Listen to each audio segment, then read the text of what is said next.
হঠাৎ করেই খিদেটা বেড়ে গেল। আসলে বাড়ারই কথা। গোলামের হোটেল বলে কথা। বিখ্যাত গোলামের হোটেল। এখানে রান্নাগুলো যে কতটা স্বাদের আপনি না গেলে বুঝবেন না।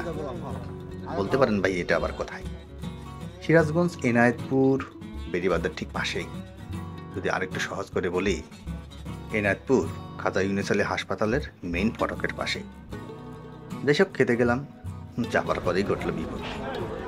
এত পরিমাণ মানুষ, আচ্ছা বলার মতো না। যাই হোক, চলুন শুরু করি। গোলামের হোটেল কোনটা? এরিয়া না এরিয়া?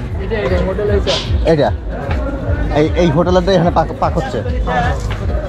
রান্না বাড়া চলছে। এদিকে খাবারের যে আইটেমগুলা সত্যিই মনোমুগ্ধকর। স্পেশালি চিংড়ি মাছগুলা। শুধু চিংড়ি না, যত মাছ আইটেম আছে সবগুলোই কিন্তু যমুনা নদীর। এটা খেলে আপনার ভালো লাগবে। ওদের রান্নারও যথেষ্ট পরিমাণ সুনাম আছে। মাংসগুলো হেভি লাগছে, স্পেশালি গরুর মাংসটা। ভাই কি এখানে মাংস কিনতে আসছেন? অবশ্যই। তো কতক্ষণ দাঁড়া আছেন? তাও 10 মিনিট। 10 মিনিট আপনার দেওয়ার সুযোগই পাচ্ছেন না, না? সুযোগ পাচ্ছে না।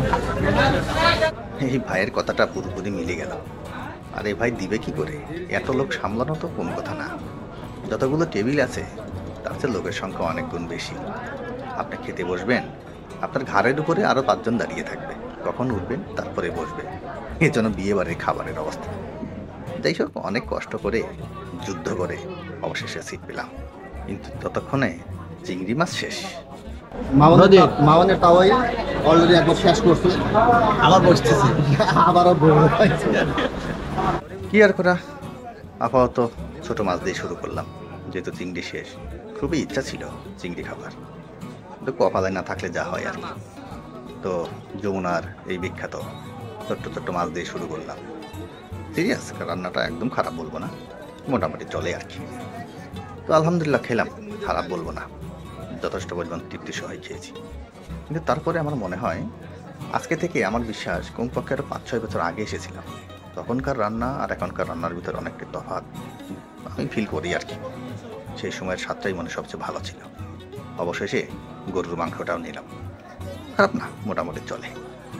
অমনি খেলাম, খাবার পরে একটু রেস্ট করার জন্য চলে আসলাম সেই এনায়েতপুর বেড়িবাঁধের একদম শেষ সীমানায়। জায়গাটা খুবই সুন্দর। যদি আপনার কখনো মনে চায় চলে আসতে পারেন সিরাজগঞ্জ এনায়েতপুর। এখানে এসে ঘুরবেন, লাস্টে গিয়ে এই গোলামের হোটেলে খাবারটা খেয়ে যাবেন। দুটো একত্রে হয়ে যাবে, খুবই এনজয় করতে পারবেন। তো আর কি, আজকের মতো এতটুকুই থাক। সবাই ভালো থাকবেন, সবাইকে অসংখ্য ধন্যবাদ।